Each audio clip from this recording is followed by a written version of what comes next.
Hey Mom and Dad, well, I'm finally done. This is my new brewery in my house.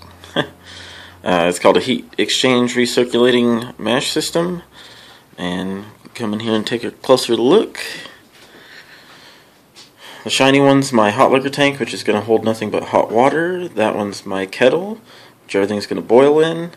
I installed the valves, the thermometers, and the sight glasses, which basically tell me how much liquid is in each of my tanks.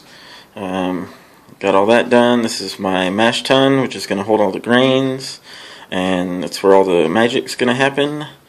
I got my two March 815 pumps connected to power supply.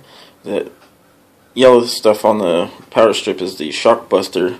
Basically, if any kind of surge or anything happens, it just shuts down so nothing blows up. Let me show you how it works real quick. Basically, the hot liquor tank, the shiny one, is going to be filled up with hot water. I'm going to cook it to whatever degree I need to mash at. I'm going to fill up the water and add the grains into that thing.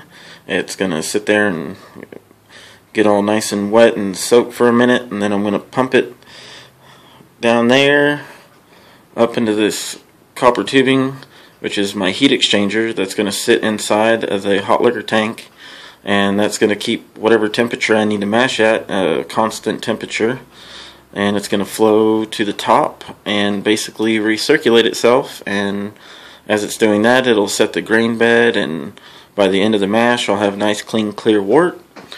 And when I'm done with that, I'm going to take it and I'm going to pump it into the kettle. And then I have to do what's called a sparge, and I'm going to take the rest of the hot water that's in the hot liquor tank, go through the pumps, up through the heat exchanger again, and up to the top of that. And as the wort is draining into the kettle, I'm rinsing it, aka sparging, and I just continue to do that until I get the volume that I need in my kettle, which that sight glass will tell me. And as soon as I'm done, I'll boil it, add the hops. After that's all said and done, drain it into the carboys. Well, first I got to take that giant copper thing, that's a wort chiller. I'm going to put it into the kettle.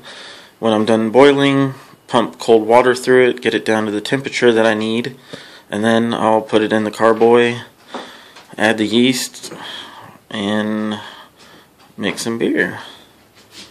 But there it is. This is my new home brewery.